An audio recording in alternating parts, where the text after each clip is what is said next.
Welcome back to 40-Day Refresh. Today we're going to talk about a vital aspect of making your one-year plan happen, which is building community around you. Unfortunately, you're not going to be able to make this whole thing happen by yourself. So let's review the planning process that we've gone through so far. And as a quick reminder, if you don't have the online course and the email series walking you through this whole process, you can go to danielfoley.net/40-day refresh, the number 40-day refresh, and get access to those there. But let's talk about this process we've gone through so far. You've identified, number one, your one major project, the one thing you feel like God is really calling you to do over the next year. We've identified the success criteria, a bullet point list of these things need to be happening or be true at the end of the year to say this project was a success.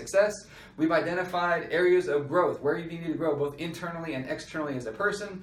We've talked about identifying the three top priorities in the plan and putting action steps to those and putting them in the proper sequential order. We talked about cultivating the motivation to make this plan happen by writing out the desires of your heart in each of the 7 rooms of the blueprint: purpose and health, family, finances, order, time, and community. Writing out a description. What do you want your life to look like in each of those areas a year from now? And we talked about, printing out your plan, taking communion over it, praying over it, giving it to God, looking at your plan regularly and staying in communion with Him as you go through the year. We talked about stirring up joy and finding joy in the process as you begin to walk out this plan. We've talked about this idea of the hero's journey, that when you start to move on this path, you're going to be growing internally as a person very rapidly, but there's going to be some obstacles and barriers and times that you have to persist as you go through this process, about how, gravity makes light bend. And so sometimes the path is going to look like it's going the wrong way, and then we're going to gradually arc back up towards our goal as we move along the path a little bit further.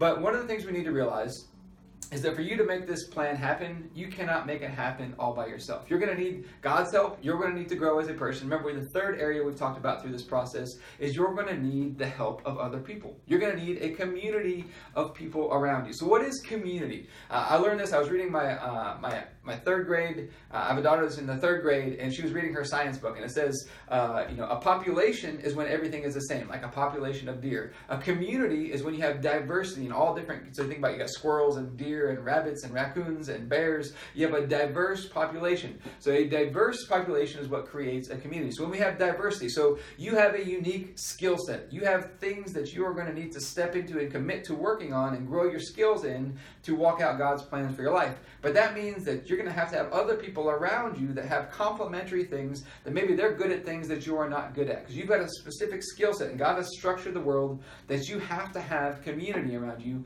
to make this happen. Meaning you need people with other skill sets, meaning you're going to have to learn to work well and to cooperate and to partner well with other people. But realizing that God made each one of us unique, and valuing people for the contribution and the value that they can bring to you as you go through this process. Now, one of the things to realize, you need a community of people around you, but you might not have a mature community of people around you who have stepped into their unique gifting and calling. And so you might need to become a mentor at some point. So as you begin to go through this hero's journey, as you step further and further into it, you might need to bring some other people along. Maybe send them the link for 40-day refresh that you've gone through, and mentor them through this process of growing them into their unique ability. Because as you function in your unique ability and they function in their unique ability, now you guys can work together and partner together and make even greater things happen. So it's about, you finding your unique thing and building a team around you of people who are all functioning in their unique thing, and now you cover each other's back and you build this community of trust around it that you need to have. Now, if you want to have community, a couple of things that you have to have. Number one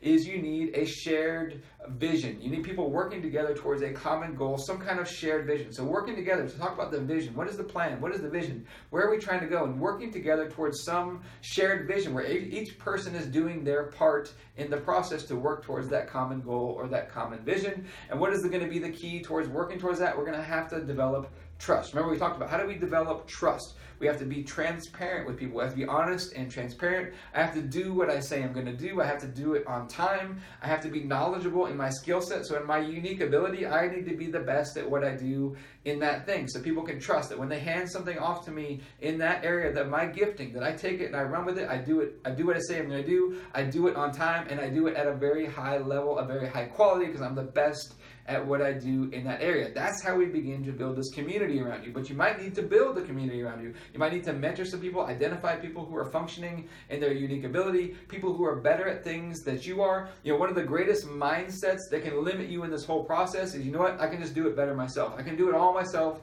I can do it better myself. That's going to be one of the biggest mindsets that keeps you from walking out this plan. Now, tomorrow, if you're in the email series, I'm going to be sending you a link that has the option to submit your plan. When you submit your plan here, you're going to get an invitation to join the next phase of the program, the Abundant Life Blueprint, where we've got plans in place and hopefully build some community around you. One of my goals is to build some community around you and get this in place to help you walk out your plan and build community around you so that you make this thing happen. And that's what the Abundant Life Blueprint is all about in the next phase. So when you submit your plan, I'm going to send a link out tomorrow. When you submit your plan, you will get access to a place to submit your plan, which will release an invitation. It will release a video on some execution strategies to walk this plan out, but also an invitation to join us in the Abundant Life Blueprint so that hopefully we can share our community with you.